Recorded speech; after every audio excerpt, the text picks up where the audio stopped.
Bonsoir à tous. On découvre l'actualité des régions sur la télévision nationale et on démarre avec Loukiat Dangouzato de l'antenne régionale de l'OETB à Parakou. Bonjour Loukiat, quelles sont les nouvelles du Nord?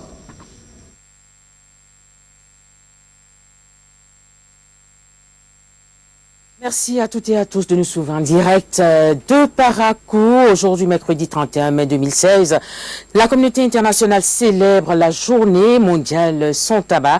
Le tabac dont la consommation est à l'origine de plusieurs maux, dont le cancer et les maladies cardiovasculaires. Zoom sur un fléau qui est à l'origine de plus de 3 millions de décès chaque année dans le monde. Il est signé Michel Dakou.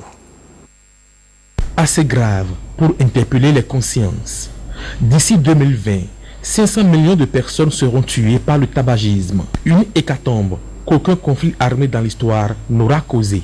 Malheureusement, la jeunesse béninoise n'en est pas épargnée. Ça fait environ 15 ans que j'ai commencé à chiquer le tabac, à priser le tabac. Moi je fume mais à condition, je ne suis pas fumeur de la rue, je suis plutôt fumeur quand je suis dans un milieu frais, par exemple la boîte. Qu'il soit fumé, chiqué ou prisé, le consommateur du tabac a toujours une raison pour justifier son vice. Simple snobisme, gestion des émotions. Certains évoquent même des raisons mystiques, suivant le produit associé au tabac à priser. Il y a plusieurs tabatières qui contiennent plusieurs types de produits. Il y a pour lutter contre les accidents, il y a une tabatière pour ça. Je peux mettre le tabac par exemple, mettre un peu de chimie traditionnelle et chiquer. Quand je rentre en circulation, ça me permet de travailler, ça me permet de trouver les clients un peu. Pour certains élèves et étudiants, le tabac stimulerait l'activité cérébrale et augmenterait la vigilance et les facultés de concentration intellectuelle. Ce n'est pas vrai. Lorsqu'il se retrouve par exemple pour concourir ou bien pour faire son devoir alors qu'il a déjà passé plein de temps à veiller, il ne pourra pas écrire grand-chose. Le tabac contient entre autres la nicotine, une drogue qui agit sur le cerveau en provoquant une sorte d'excitation. Pour ceux qui se trouvent piégés dans son engrenage, l'espoir est permis. Nous essayons à travers un certain nombre de rencontres, d'entretiens, l'aider à voir ce qui est bon, ce qu'il gagne. Entre la vie et la mort certaine qui se cache derrière cette fumée et cette poudre au creux des mains, le choix ne devrait pas être difficile. Merci bien Michel Dakou. Et puis d'une journée à une autre, parlons de celle qui aura lieu demain, la journée de l'arbre célébrée chaque 1er juin. 32 ans après la mise en œuvre de cette initiative, où en sommes-nous? C'est le moment de se poser la question. Que sont devenus les arbres plantés les années antérieures? Mohamedou Baïmam Bio, il est commandant des eaux et forêts. À la retraite, il donne son opinion. Un plan, c'est-à-dire une essence forestière qu'on a plantée il y a 32 ans, devait pouvoir être exploitable aujourd'hui. Si on avait fait des plantations, notre pays serait déjà couvert. L'idée en soi est très belle, très bonne. Elle est à retenir, à pérenniser. Parce qu'on donne aux citoyens béninois l'amour de l'arbre, l'amour de planter. Ça, c'est un. Deuxièmement, ce qui n'a pas suffisamment peut-être marché, c'est la suite qu'on a donnée à ces grandes opérations. Monter tambour battant, il faut le dire. Des plantations ont été faites. Nos artères de ville, nos places publiques, nos maisons, chaque 1er juin, ont reçu des plans. Qu'est-ce que ces plans sont devenus? Où sont-ils ces plans? C'est la grande question. C'est là où le tableau est un peu sombre. Sinon, après 32 ans, on ne devait plus parler de reboisement de nos villes, des artères de nos villes, parce que tout ça est déjà couvert. Les plantations privées, tout le monde, d'une manière générale, ceux qui veulent le faire, l'ont déjà fait. Mais qu'est-ce qui se passe? Pourquoi aujourd'hui encore on crie? Pourquoi aujourd'hui on dit que ça ne marche pas? Eh bien, c'est parce qu'une seule chose n'a pas marché. Cette chose qui n'a pas marqué, c'est le suivi. Après le 1er juin, après la campagne nationale de reboisement, qu'est-ce que nous faisons? Parce qu'il ne suffit pas de planter. Je l'ai dit tout à l'heure, il faut suivre. L'arbre, c'est vie. L'arbre est comme un enfant. Quand on élève un enfant, on le suit, on le protège, on l'encadre, on le pousse à devenir quelque chose. C'est comme ça qu'on doit suivre eh bien, ce que nous mettons le 1er juin, ce que nous mettons lors des campagnes de reboisement. Restons toujours dans le domaine de l'environnement pour dire qu'au nombre des attraits touristiques dans la ville de Parakou figure l'arboretum. Il s'agit du périmètre de reboisement situé dans le 1er arrondissement de la ville de Parakou. Quel avantage procure cette forêt à la population de Parakou? Élément de réponse avec le chef d'inspection forestière au micro de Nestor Sella et de Clément Ougnon. Au niveau de notre site ici, à Parakou, il a été identifié donc le périmètre de reboisement, qui est donc un domaine presque occupé par les populations riveraines et qui ont détruit presque tout. Donc il est prévu des actions de mise en terre des arbres pour pouvoir reconstruire ce milieu qui est en voie de dégradation. Cette forêt a constitué un poumon d'épulation pour les gaz qui sont émis à travers les usines de la ville de Parakou. Si vous faites une comparaison entre Cotonou, vous voyez l'atmosphère est chargée de fumée parce qu'il n'y a pas cette opportunité à Cotonou où il y a quand même un espace couvert de forêt qui pourra jouer le rôle de filtre qui arrive à capter les gaz carboniques et les gaz nocifs, qui les transforme et qui libère l'oxygène au profit de la population. A priori, ça peut donner l'impression d'habiter des bandits, mais en réalité, à l'intérieur de cette forêt où habitent les forestiers, les patrouilles sont régulièrement organisées pour dénicher ces malfrats-là. Si bien qu'aujourd'hui, on parlera de moins en moins de la présence des bandits à l'intérieur du périmètre de reboisement. Cela n'exclut pas ou dire qu'on est au risque zéro, mais nous allons veiller à cela pour que désormais ce ne soit pas un nid de bandits.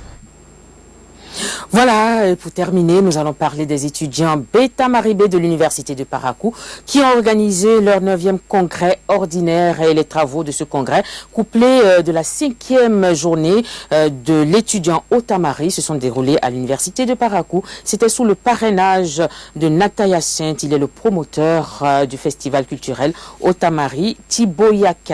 Le reportage est signé Zinatou Mamoudou.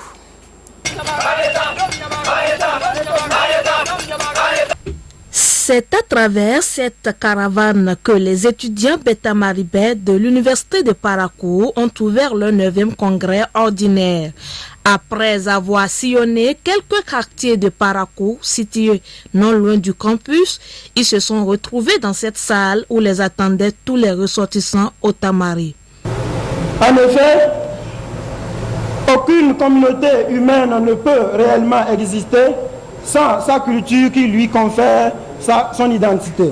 Nous, étudiants Beta Maribé des universités de Parakou, disons merci à tous ceux qui ont contribué d'une manière ou d'une autre pour la réussite de cet événement. L'objectif premier est donc d'œuvrer pour la promotion de leur culture et déjà des bonnes volontés pour accompagner ces étudiants dans la sauvegarde de leur patrimoine commun. Le groupe Tiboyaka, par ma voix, voudrais remercier le comité d'organisation qui s'est battu sans relâche pour que ce congrès soit une réalité aujourd'hui. Je suis persuadé que l'intérêt primordial de cette journée est sans doute l'enracinement de notre culture. Les membres du bureau sortant de l'association des étudiants Beta Maribé ont été présentés au public en attendant l'élection du nouveau bureau. Le congrès a été rythmé par des chants et danses traditionnels présentés par les étudiants, preuve qu'ils n'ont pas oublié leur origine.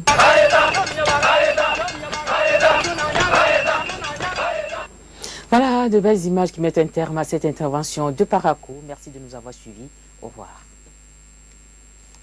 Comme vous l'avez dit, c'était de très belles images et nous poursuivons cette édition par la présence de ce lancement officiel des épreuves théoriques de l'examen du diplôme de technicien d'été. Le top officiel a été donné ce lundi au lycée technique de Boïkan par le ministre en charge de l'enseignement secondaire, technique et de la formation professionnelle, Ernest Tétégou et Gilles Dinsou.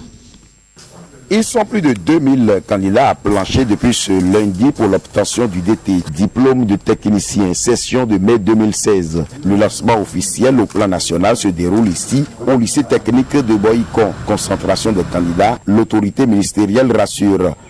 la formation professionnelle, l'enseignement technique aujourd'hui est ce créneau que nous devons choisir pour préparer vraiment notre jeunesse à l'emploi.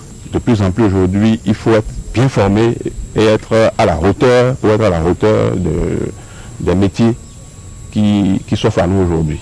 Donc, c'est un secteur que nous devons vraiment encourager et orienter vraiment les jeunes vers ce secteur de l'enseignement technique et de la formation professionnelle pour qu'ils soient de bons citoyens et vraiment capables de donner un plus à l'économie nationale. Sciences et techniques industrielles, économie familiale et sociale, hôtellerie, restauration, tourisme, sciences et techniques des métiers d'art, installation et maintenance en informatique. Le directeur des examens et concours précise.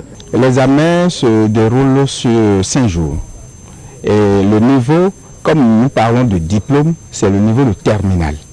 Le niveau de terminal. Pour les certificats, c'est le niveau BPC.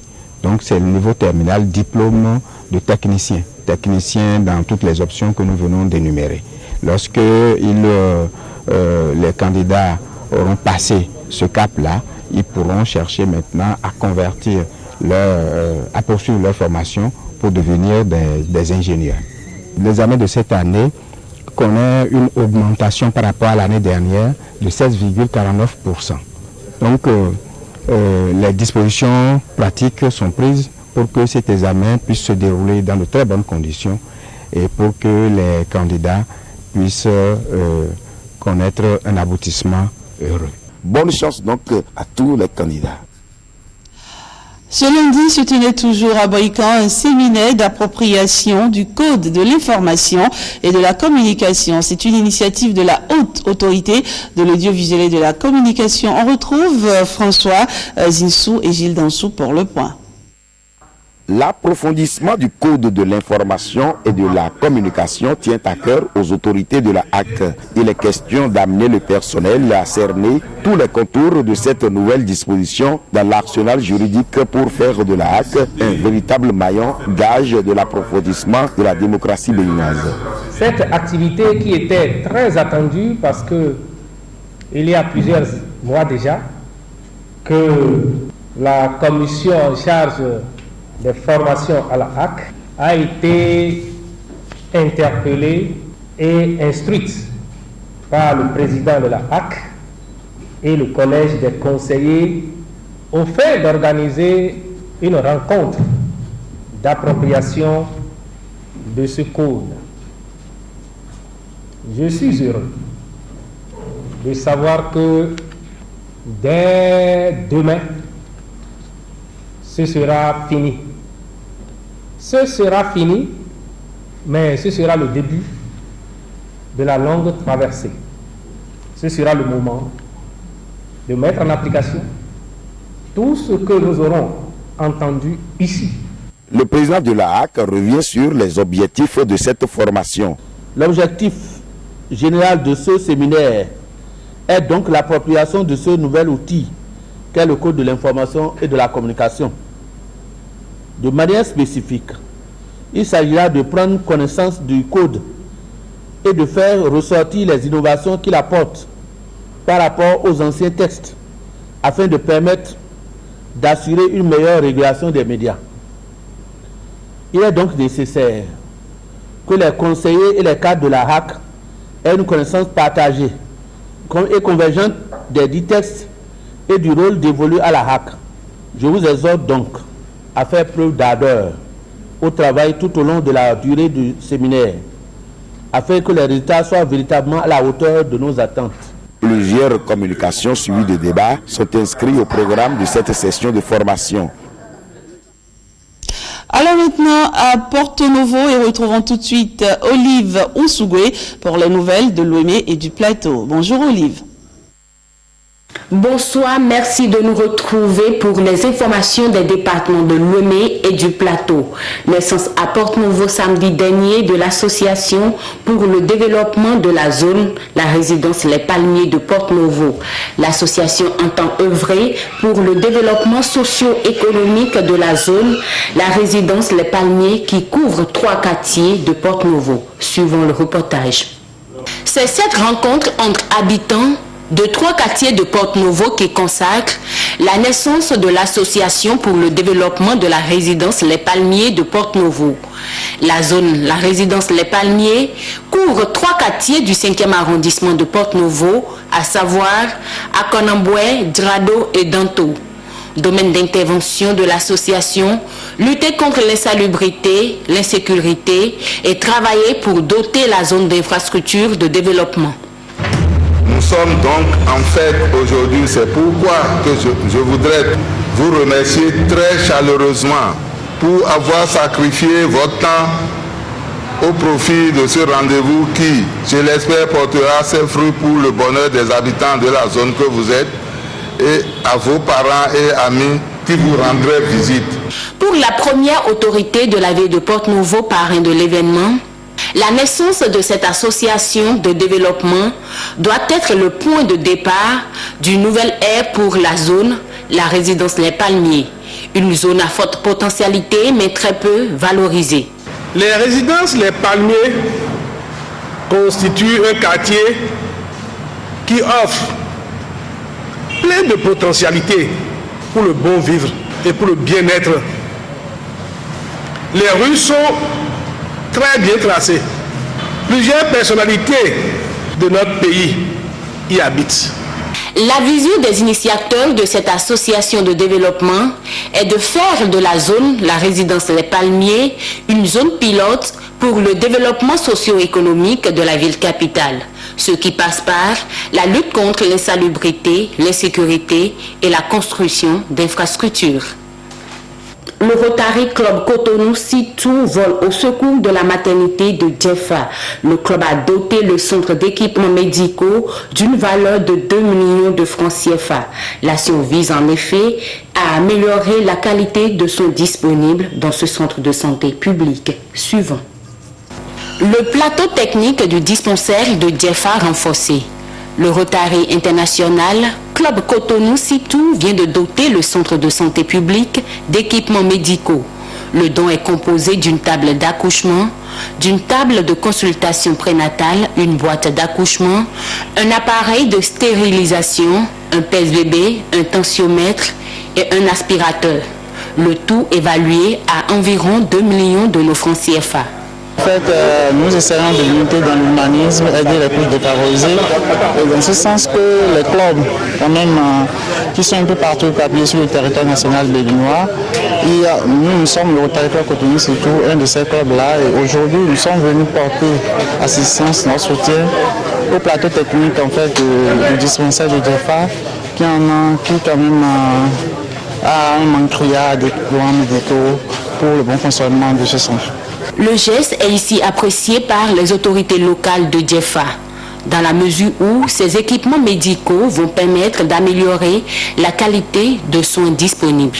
Santé, un complexe maternité dispensaire, dont la plateforme sanitaire est très faible, sinon insuffisante. Donc le geste de ce matin vient à point nommé. Bien vrai, ça ne suffira pas pour combler les insuffisances, mais c'est un pas. Et nous nous réjouissons, nous remercions beaucoup ces gens-là qui ont voulu nous mettre au seuil de cette grâce de partage. En tant que première organisation de service au monde, les membres de Rotary Club Cotonou Sitou, à travers ces actions, veulent participer à la concrétisation de la vision de l'organisation dont ils sont membres, rendre le monde meilleur. À l'instar de plusieurs centres de santé publics, la maternité de Djefa manque d'équipements médicaux. Madame Fidel Hongpati est responsable de la maternité de Djefa. Elle présente ici la situation technique de ce centre de santé créé depuis 1992. Nous avons un manque criard de personnel qualifié, que ce soit des agents qualifiés comme les collaborateurs aides-soignants. il y a un manquant à la maternité surtout. Nous avons 2 sages-femmes au lieu de 3. Et au niveau du dispensaire, nous n'avons pas du tout d'aide-soignants. En ce qui concerne le plateau technique, comme vous venez de le constater, nous avons été appuyés par le Rotary Club qui nous a donné quelques matériels pour nous aider surtout à la maternité. Mais ceci reste toujours insuffisant.